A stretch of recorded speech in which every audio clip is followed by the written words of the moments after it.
Hello, I'd like to welcome you to our Bruker Fluorescence Microscopy Unit webinar today, Advances in Dye Development and Microscopy for Live Cell Super Resolution Microscopy with the Vutara 352. I'm Jeff Stuckey. I'm the product manager for the Vutara system, and I'll be the host today.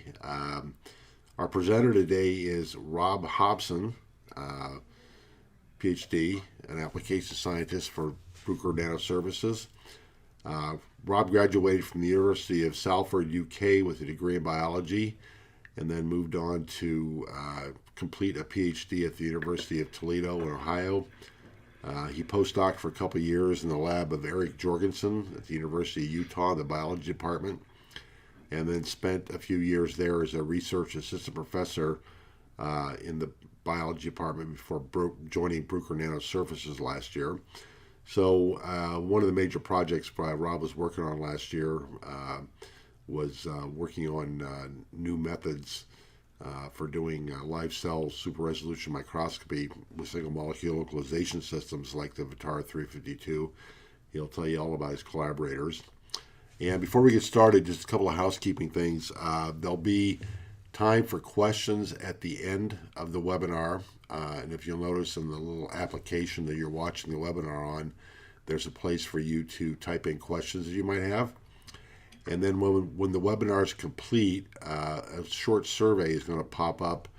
If you would be so kind as to go ahead and take a couple minutes to fill that out, be really useful for us in terms of continuing to improve our webinar series and bring scientists information and interest in hearing about. So with no further ado, I'll turn this over to Rob. Rob? Thanks for the intro, Jeff, and hello to everyone. So I'm an application scientist with Bruker for the Vutara Super Res microscope, and today I'm going to tell you about some live cell applications using single molecule localization microscopy. I'll probably switch between single molecule localization microscopy and SML, but I may switch between these two descriptions, but I'll mean the same thing, single molecule localization microscopy. And so before I begin, I must mention that this is a collaboration with a couple of labs. Luke Lavis at Janelia, he's a chemist who does a lot of novel dye development, which we use for live cell applications. And my host at the University of Utah, Eric Jorgensen, where we have the Vutara, and he allows me to work there. And then the really important people, a postdoc in Luke's lab, Fadi Jradi, who's developed some of the new dyes I'm going to talk about today for live cell single molecule localization microscopy, and Tien Vu, a graduate student in Eric's lab who collaborated with me on a lot of the live cell experiments I've been doing in Eric's lab. And they're funded by HHMI, and Eric's based at the University of Utah as a HHMI investigator.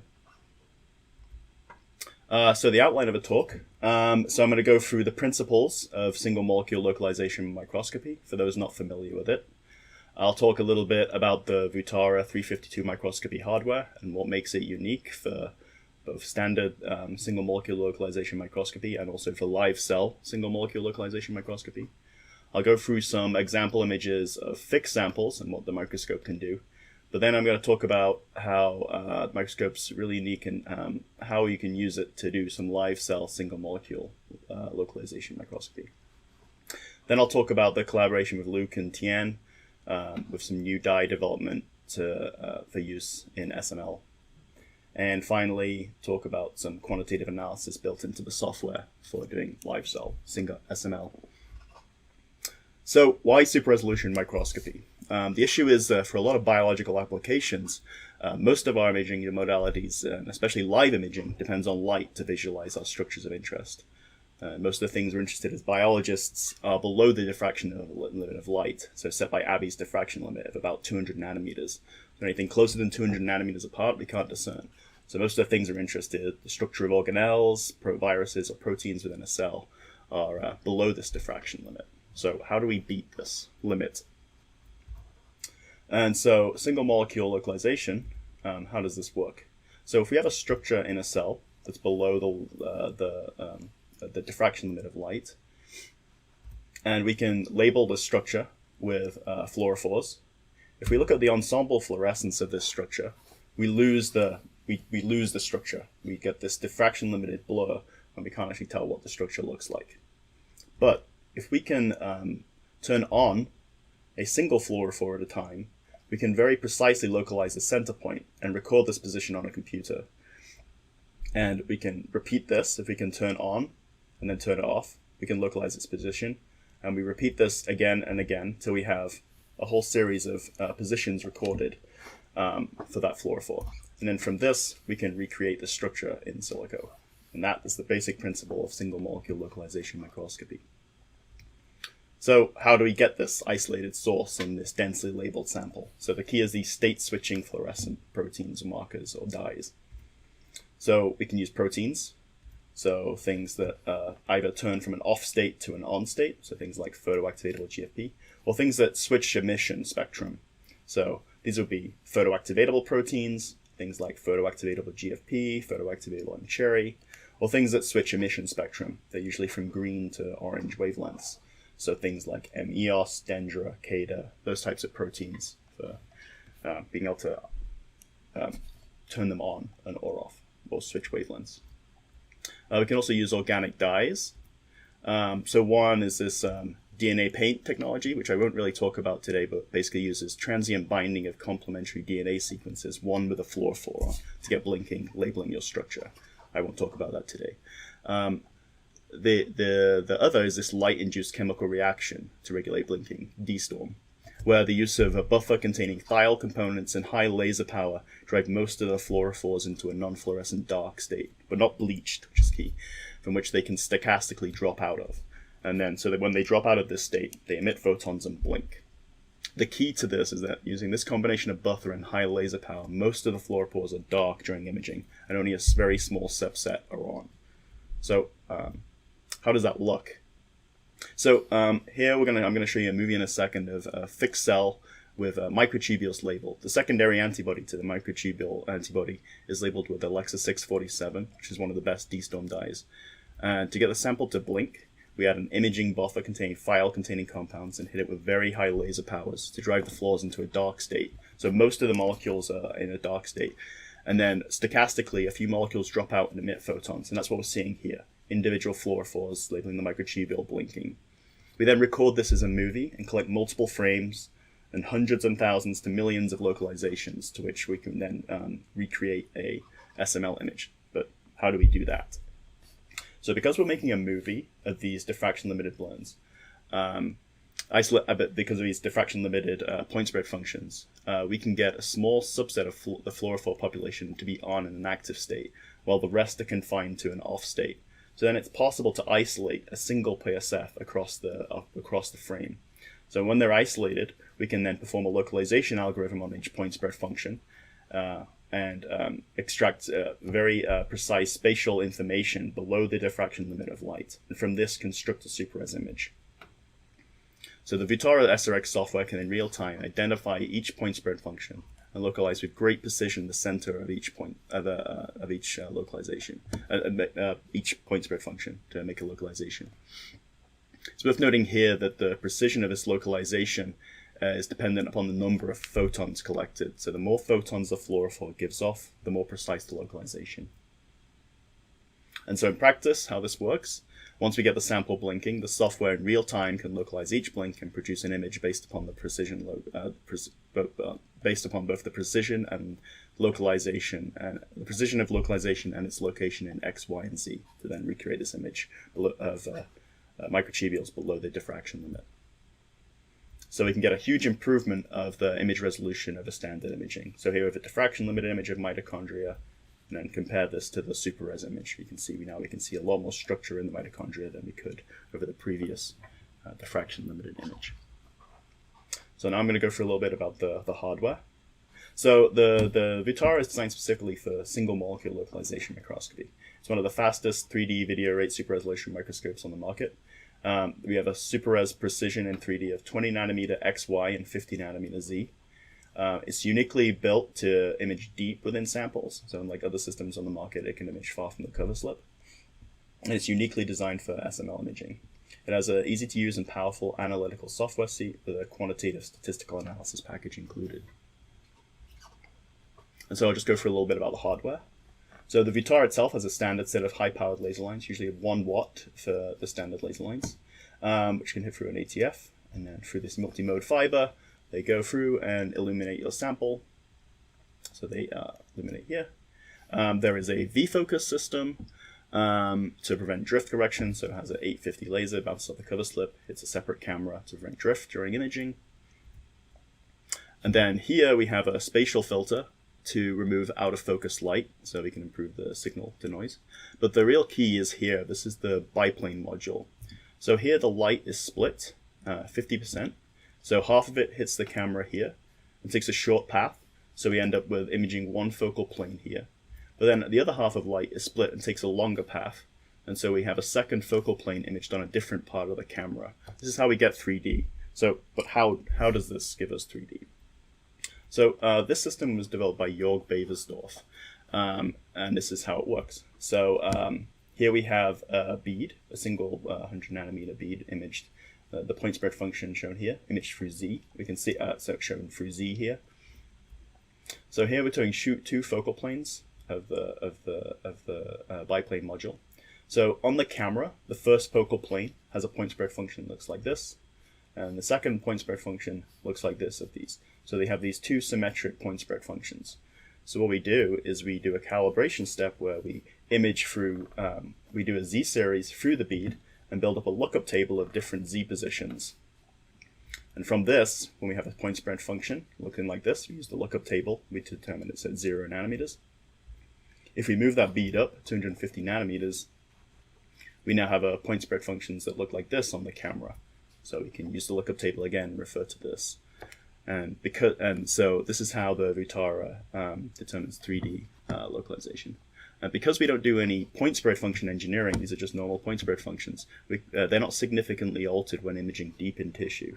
This means that Vutara can image deeper in tissues and further from the cover slip than other single molecule microscopes on the market. And then these biplanes are about just under a micron apart. So that means you can, with every single image, you get about several hundred nanometers of 3D information. Then how does this work? So we have blinking. The software can identify a point spread function on each plane of the camera and then recreate a 3D image. So I'm going to go for example images in 3D. So it's used for multiple applications. It's anything you can use, any experiment you have that requires imaging that Vutara is probably be useful for. So it's been used in infectious disease, cardiology, reproductive biology with the synaptic complex here, developmental biology, cell biology, and in neuroscience. So as an example of thick samples, as I said before, the Vutara is uniquely capable of imaging deep in tissues. Here we're looking at a whole mount cleared Drosophila larvae, imaged approximately 70 microns from the cover slip. So we have the frizzled receptor labeled in green here, and then lamin labeled in magenta. So deep 3D CPRES imaging. This is a 10 micron stack taken of nuclei. And then we're also capable of imaging of standard cell culture samples. So here, just a cell line expressing, showing a mitochondria labeled with TOM20 and complex 4 within the mitochondria. Here we have stuff done in the University of Utah with tubulin labeled in green here, and then mid-body proteins wrapping around the tubulin bundle here. And here you can see how the mid-body proteins completely wrap around this tubulin bundle here. So it can be used in standard cell culture. Thick samples. But today I really want to talk about the live cell single molecule SML imaging and things you need to appreciate when trying to do this type of imaging. So in fixed imaging, cells are fixed, the membranes are permeabilized, you'll label your structure with how you normally label it, usually a fluorescent antibody, and then the sample can then be imaged with very high laser power and reducing agents. So you can get these very high photon count, stable imaging, and get these very beautiful images. The problem is the sample's dead. So you lose all the dynamic information that we like to see in biology. So live SuperRes, you need to have a protein floor, so something like EOS or Dendra, tag, the SNAP or Halo, or some vital dye to use to visualize your structure.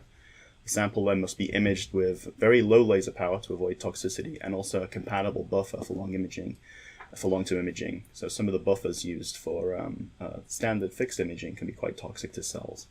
And then the sample must also be imaged with enough frequency to visualize your structure over time, which I'll go through in just a few moments. And then for labeling strategies, for fixed, obviously you can just use primary, secondary antibodies labeling. You can also use for live imaging, people have used primary antibodies raised to your membrane protein of interest, tagged with a fluorophore or a quantum dot to visualize live imaging of things moving on the cell.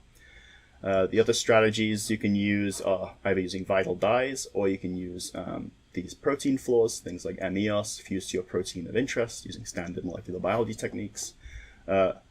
My preferred choice is to use organic dyes on the protein of interest.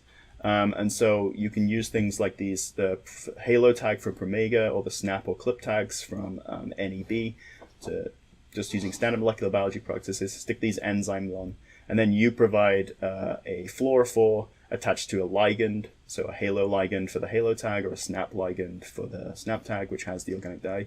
And because these things are suicide enzymes, they react and covalently attach the dye to themselves. So you end up with a single fluorophore attached to your halo tag or snap tag, and therefore labeling your protein of interest.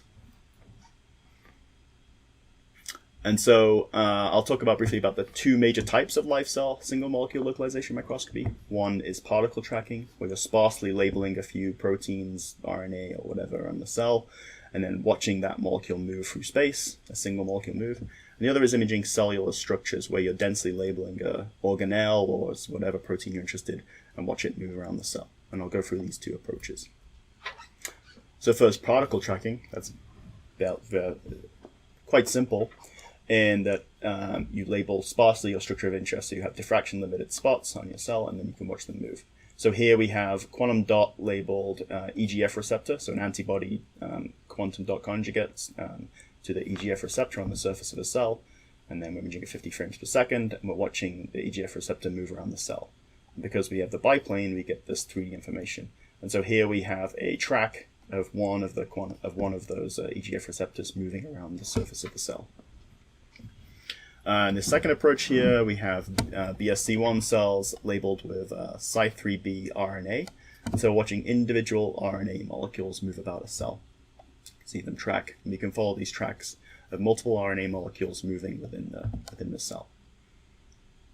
The other approach is imaging live structures or proteins within a cell.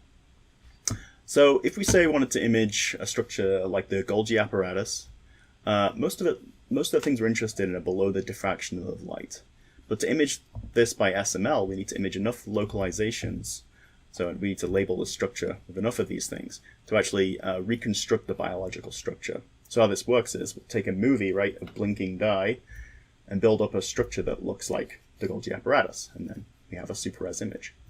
But the problem with live imaging is these structures are dynamic, and they move. So that means we need to build enough frames up of each one to get each one of these points of this dynamic structure. So to rebuild this dynamic structure, we need to collect enough localizations to rebuild the structure over time. So we take a movie, we record this, and we record this structure, and we're going to it just constantly records and builds up these different localizations over time. So to visualize these cellular dynamic structures, we need to bin the number of frames together to make a single image frame. So we therefore need to sample at a high enough frequency to be able to rebuild the structure of imaging. So we keep imaging till basically we've imaged long enough and at a high enough sampling frequency to be able to see this structure over time. So in reality, what we've done is we've recorded a movie of blinking fluorophores over time, and then binned subsets of frames together to make a single frame for each reconstruction. So that would look like this. We basically bin each frame, we bin a series of frames into a single super frame here to make a movie of the live cell structure. So to do this, we need a very high-speed imaging system. So the Vutara uses a cooled scientific CMOS camera, which has both speed and sensitivity. So you can see that in these fixed samples, we can image at very high frame rates, 200 frames per second. And the Vutara is capable of going in even higher frame rates, really useful for live cell imaging, So at full frame, it can go at 800 frames per second. And it can go even faster if you make a smaller ROI. So here we can get up to 2,500 frames per second of imaging. Something to note though, the faster you image, the less photons you collect and the poorer the localization precision. So you have a balance between speed and localization precision. So, and then one of the major caveats is you have to be careful about both labeling density and sampling frequency. So if you don't have enough label, or you're sampling too high, or your bins, your imaging bins are too small, then you will undersample, and then it won't have a useful image. You'll undersample, you won't be able to recreate your structure of interest. So this is one of the major limiting things about single molecule localization microscopy. Being able to collect enough frames and sample enough localizations to actually rebuild your structure. And the opposite is true too. If you have too slow a sampling frequency, and you get this filled-in structure, so instead of seeing the fission and movement of this vesicle, you see a tubule. So to avoid that, you need to increase the sampling frequency or decrease the number of frames in the bin to see each of these events.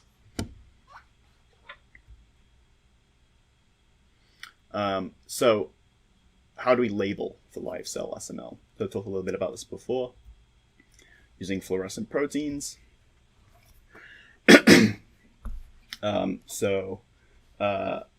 The advantage of the fluorescent proteins like Ph.D, GFP, and things like that, they're genetically encoded, standard sample prep. You can just, use your standard molecular biology techniques, transfect, make a transgenic animal, whatever you need to do.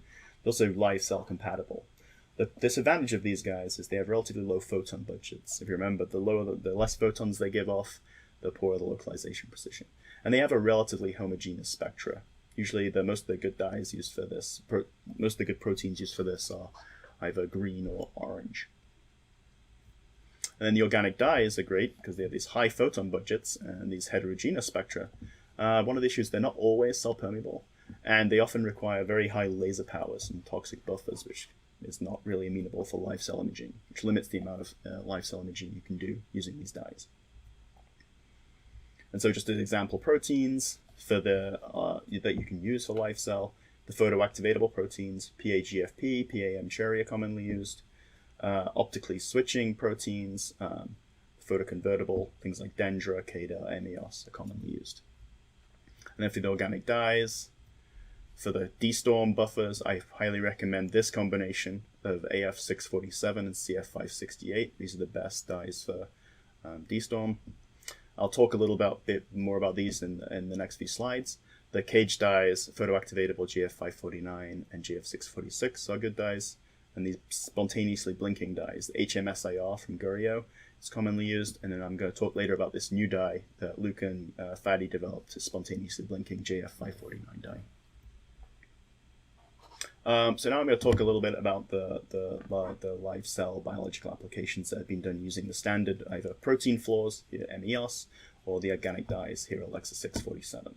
So I'll go through a couple of examples of this.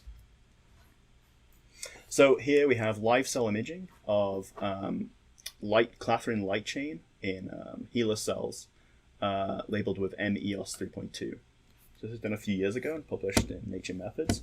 So here we have the whole cell lit up, showing the different clathrin. Here we have that movie, basically all the frames put together and it's colored by time. So you can see it moves from this way to this way. And this is one of those frames. So here we have the MEOS clathrin light train imaged at 600 frames per second for about a minute. And then each one of these frames from this is 2 seconds of binned localization frames to recreate a single super frame. So here you can see one of those frames. So this would be, this one frame of this image is actually 600 frame, it's actually 1200 frames of localization data put together. And here we can see the clathrin moving along the plasma membrane of the cell, and then also some transfer of clathrin between these two clathrin blobs. Then again, EOS, it's a great dye, but again, not a huge amount of photons, and you can't image for too long before it bleaches. But it is imaged in PBS, or it can be imaged in standard cell culture media because it doesn't require any toxic buffers. The second example I'm going to go through is the transferrin. This is transferrin labeled with Alexa 647. I'm just going to refer to you up here first. So this is imaged at 1600 frames per second now, so very fast. And then each one of the frames from this is a set of 50 frames at that frame rate, so about 31 milliseconds per frame. So 32 super-res images per second here. The cells were then imaged in standard cell culture media, but they were supplemented with beta-mercaptan ethanol to help the dye blink, and an oxygen scavenger system, which also helps the dyes blink longer. So you can see when the whole frames have been together, this quarter second worth of data, you get this tubule-like structure. But when you actually bin the frames here, you can actually see what happens is, instead of it being a tubule, it's actually two clusters moving apart. And then eventually becomes three. So if you just take this quarter second image, you see this tubule-like structure, but really what's going on is you have this very dynamic movement of these two different individual transferrin clusters. Okay, so now I want to talk about some new approaches for single molecule live cell imaging and using SML. So I'll talk about a novel dye that Luke and Fadi have developed and some work that Tiana and I have done on imaging this in cell culture. And then I'll talk about some multicolor imaging examples and what combination of dyes work and what doesn't. So again, go back to this. We have our standard live versus fixed. We have our standard dyes, fluorescent proteins, organic dyes, and the pros and cons of those. But really, the ideal dye for live cell imaging would be something that spontaneously blinks in physiological conditions under relatively low laser power, so we don't have the phototoxic events. Require little or no external buffer requirements like the protein floors, so we don't need to add any toxic buffer requirements. It preferably would be cell permeable, so we can label internal structures. Be photostable, so it can last a long time. It also gives us lots of photons, so we get a nice localization precision. So this is where Fadi and Luke come in the development of these new dyes. So in Luke's lab, they've worked on this fluorophore for a long time, tetramethylrhodamine. This has been a bit of a workhorse dye in the biology field for a long time. So this dye is great, but it has a relatively low quantum efficiency.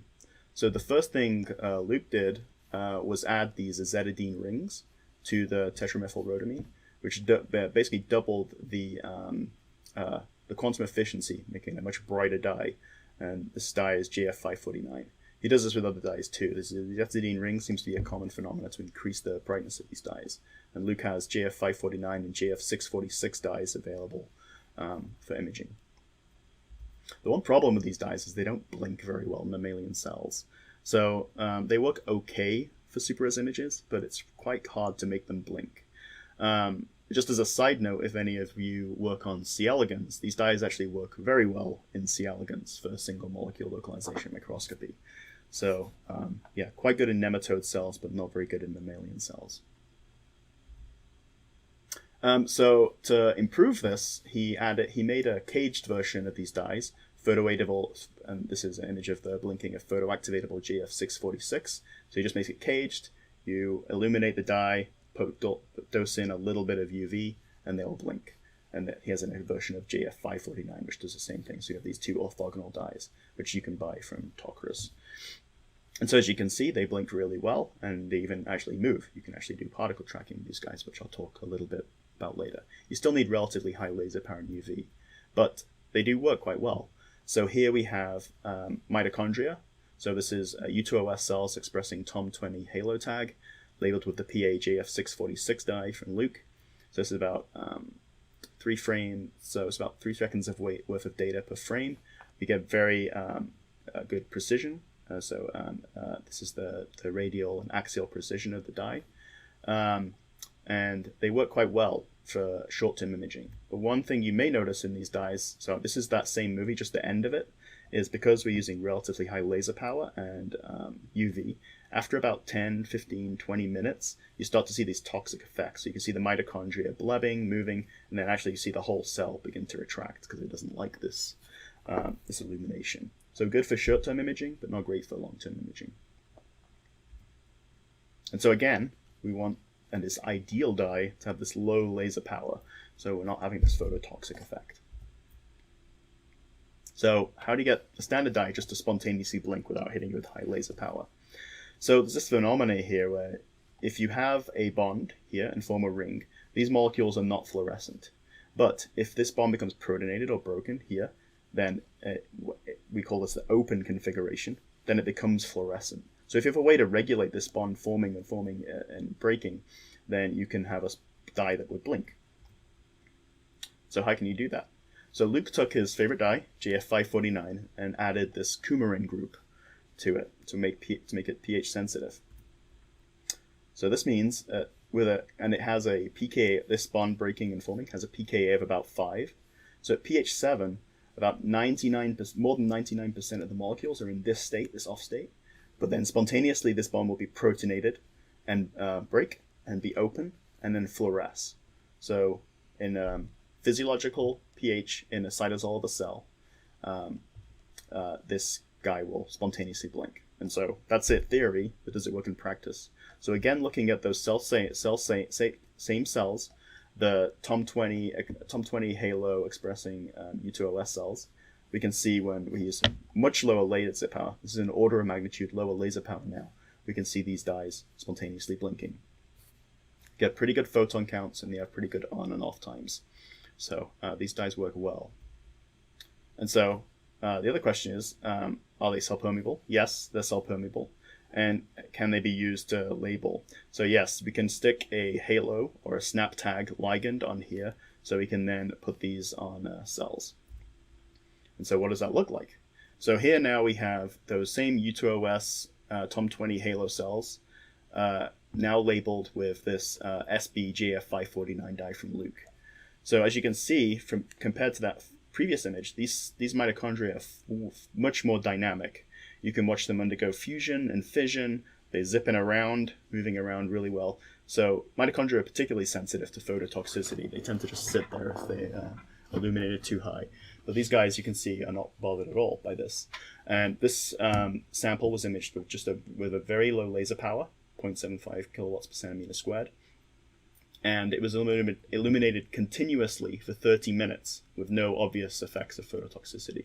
And recently we've gone even longer than that. We've imaged up to 2 hours using the sample. So very little phototoxicity, and as you can see, the mitochondria are quite dynamic. Yeah. And so, but the other advantage of the Vutara is we can get these beautiful 3D movies. So here we use the same cell line expressed, labeled with the same dye. And we, instead of taking just a single slice, we made a Z series. So we did 5 micron Z stacks around the nucleus of the cells to see the structure of the mitochondria. And we did this every 2 minutes. So you can see this movie here of how the mitochondria are changing over several minutes around the nucleus of the U2OS cells. And just as an aside here, short digression, this general approach of adding that coumarin to molecules works with other types of dyes. So here Luke made a spontaneously blinking, Fadi made a spontaneously blinking Alexafluor 594 dye using that coumarin approach, and they also spontaneously blink. This is actually a fixed cell here. This dye is not cell permeable, so we fixed to label. But then you could imagine using this for labeling surface proteins or things like that. And so the dye works really well. You get these beautiful localizations. They can localize, they blink for a long time, so we're getting 60,000 frames out of this dye, and we get very good photon counts, so a median of about 900 photons per blink. So good localization precision from these dyes.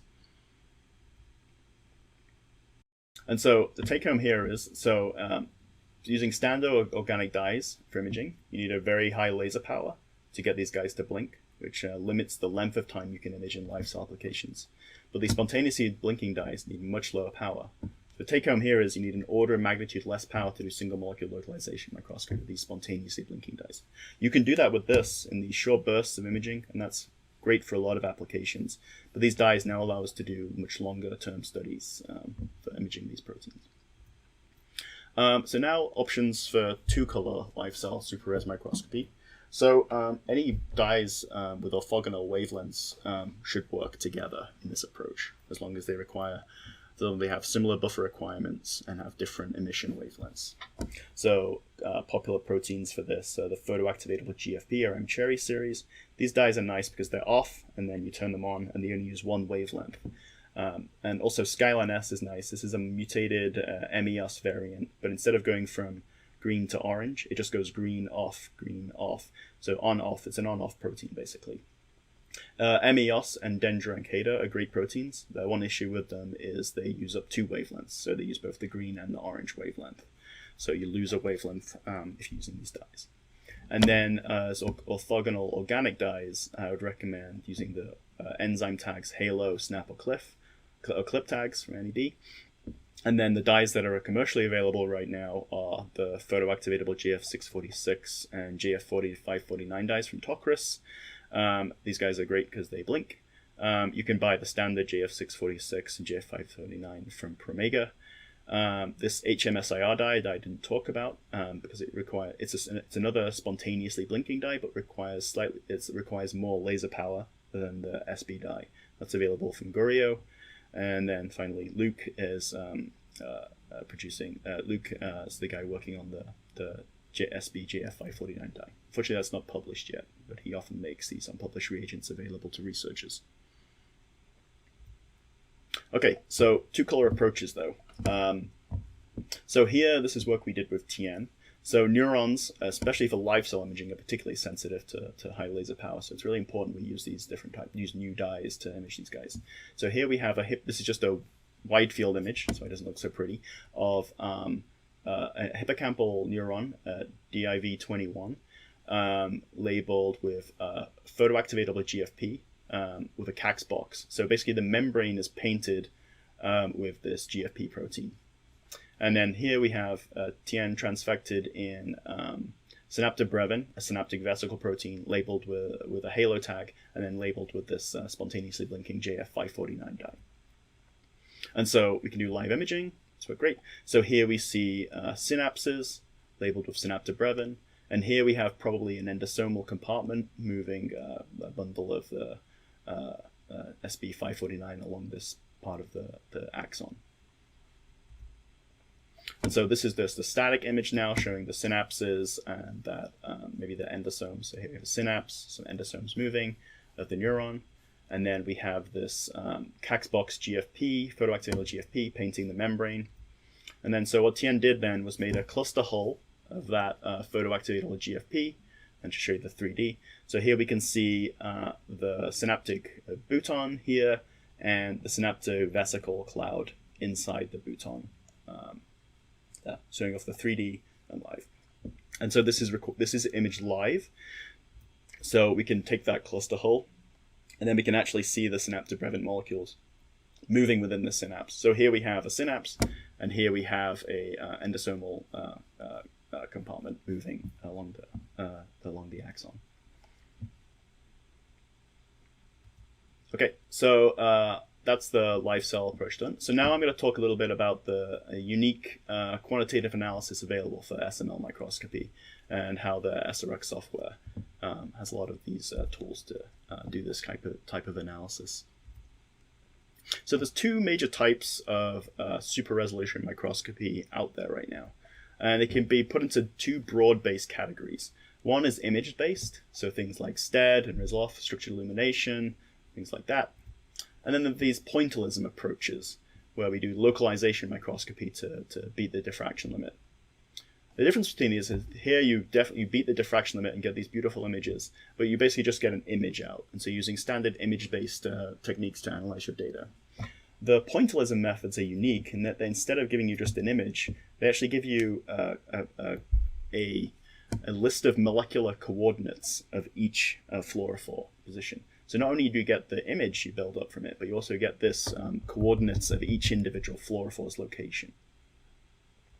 So what does that mean? That means we have a lot of unique measures we can get using single molecule localization microscopy. So we're localizing individual molecules, not just taking an image. So this provides the opportunity to make measurements based on localization precisions. And then from this, we can calculate densities of protein, study the relationships of units of different species within the biological structure. And so included within the SRX software are a number of softwares to take advantage of this kind of data. So we can do spatial distribution of those molecular localizations. So things like Ripley's K, pair correlation in nearest neighbor. We can do cluster analysis. So we can count the clusters, do cluster densities, sizes, and then relationships between the clusters. There's co-localization analysis we can do based on either image-based or based on the localizations. And we also have included a unique tool, Storm RLA, which is designed specifically for doing co-localization on single molecule data. There's a resolution analysis package for quantifying the resolution of your image using Fourier ring correlation. We have a control data to generate statistically random data to compare to your actual data. And really I want to highlight, I'm just going to talk a little bit today about live cell analysis, so how we can track fluorophores in live cell experiments. We've got tools like mean squared displacement, angular displacement analysis to get some unique data analysis out. So what can it do? So here we have transferrin imaged in BSC1 cells. We can see this transferrin cluster move along the membrane of the cell.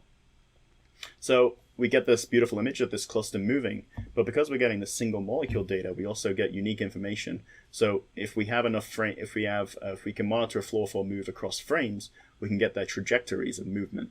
So we can get an animation from the SRX software, but we also get this unique data of the trajectories of each fluorophore in this localization.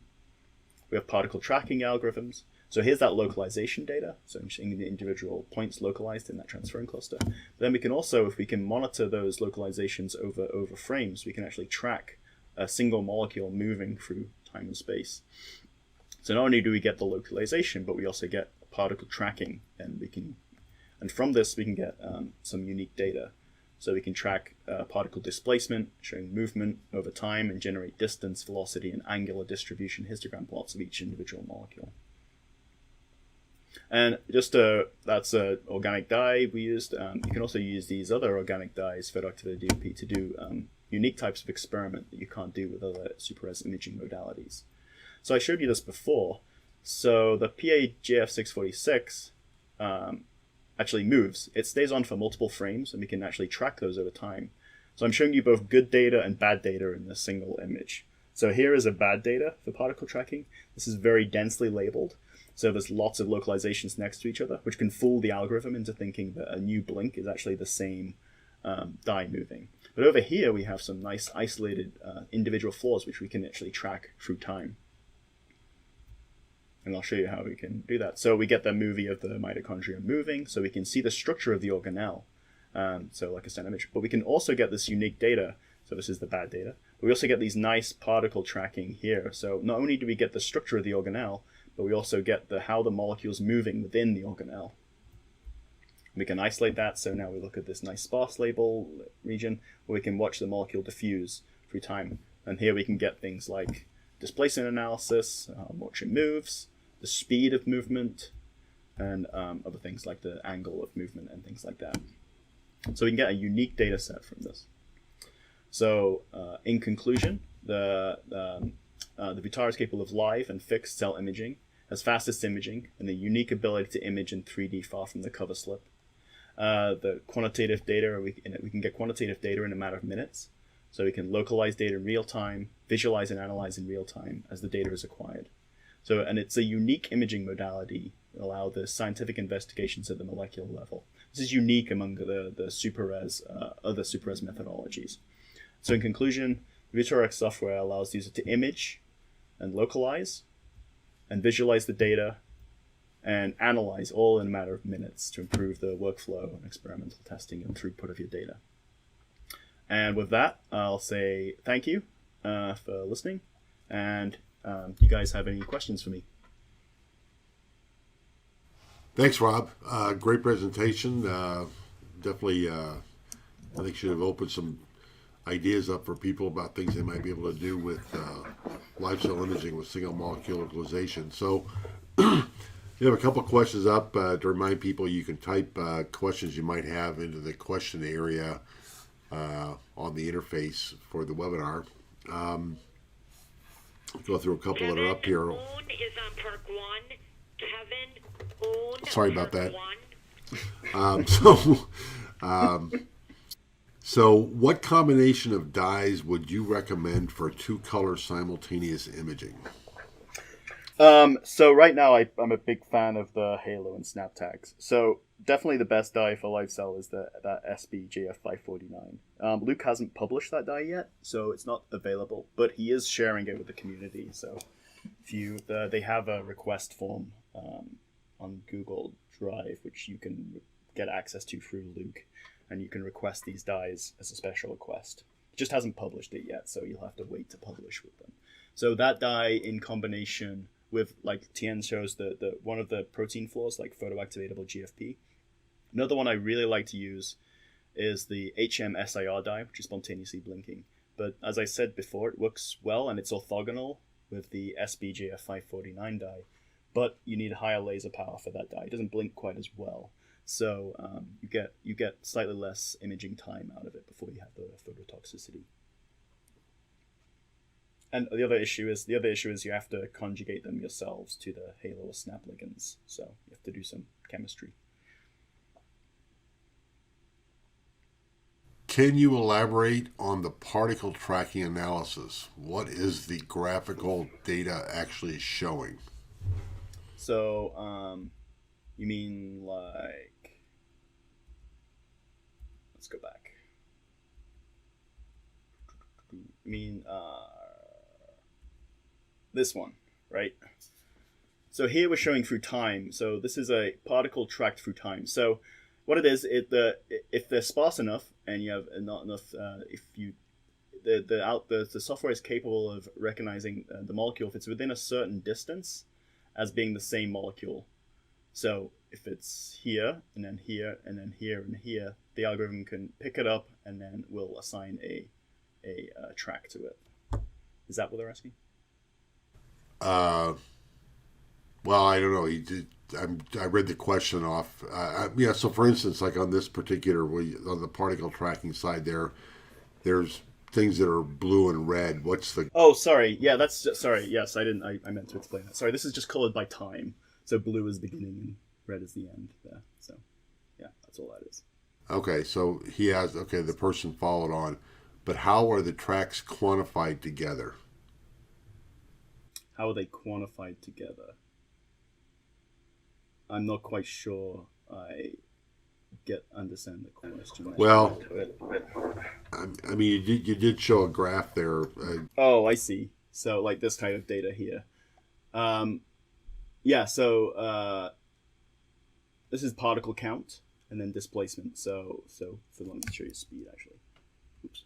So yeah, so it just measures that distance from the beginning of the end of it, deciding this is one track, one molecule, and then so the number of particles that moved 0 will move like 0.001 here. The number of molecules that moved this distance here, the number of molecules that moved like this far, like 60 nanometers is here.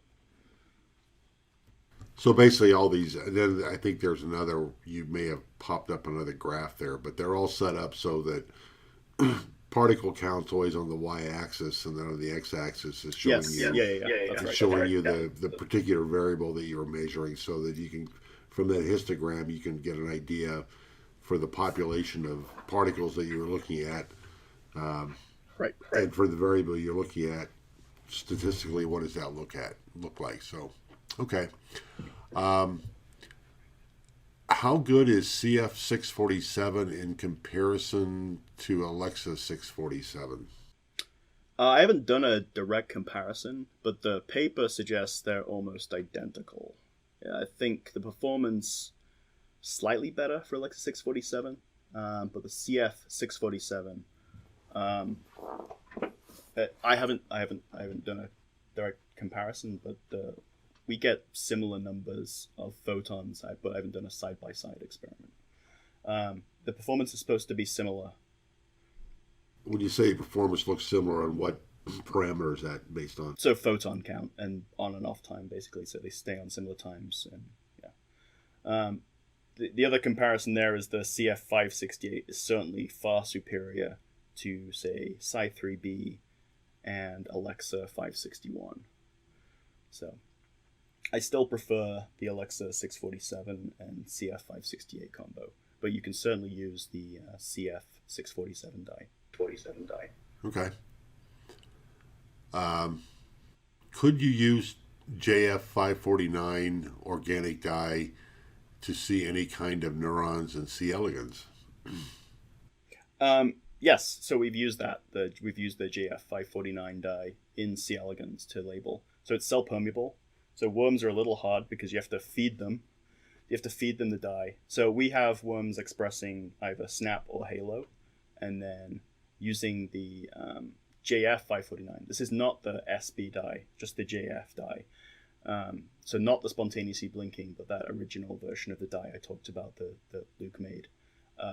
So you feed the worms expressing a halo tag, neuronal protein. We might use synaptotagmin or something like that. And then feed them a JF549 halo.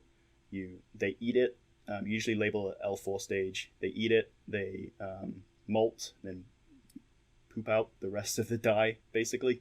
And then the neurons are labeled for imaging. But yeah, you can use them. And the JF646 works too quite well. And Skyline works quite well as well. Okay. In your live experiments, are the dyes added to the buffer via perfusion or delivered all at once?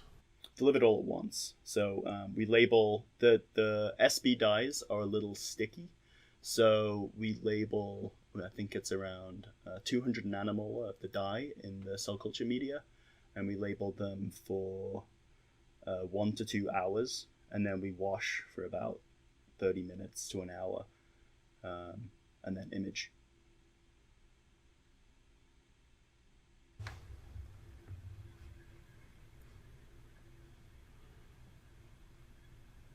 Yeah, so, okay, for cell labeling with the halo and snap tag, are there options for cell permeable and cell impermeable labeling? Yeah, so if you want to just label membrane proteins, then for the snap tag, there are cell impermeable options, things like Alexa 647.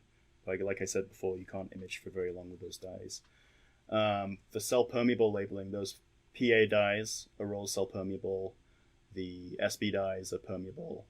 For impermeable, spontaneously blinking dyes, that Alexa Fluor 594, which works quite well, is cell impermeable. So if you want to label just the surface of the cell. Yep.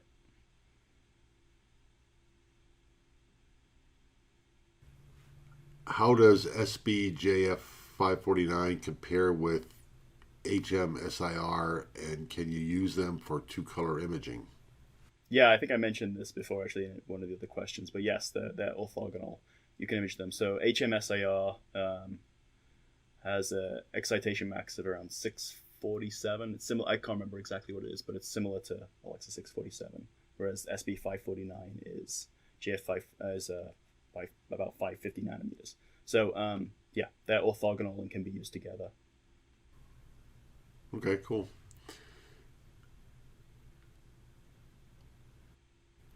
Well, if there's no other questions, I'd like to thank Rob for the webinar. Very informative. Good stuff. Some great data there. I'd like to remind everybody to take just a minute when you leave the webinar to answer some questions for us to get some feedback. And also let people know that the webinar should be posted within a day or two on our website. So any of your colleagues had wanted to watch but didn't get a chance to, they'll be able to watch it recorded on our website. Thanks again. Thanks for everybody for your attendance. And we'll see you again some other day. Bye-bye.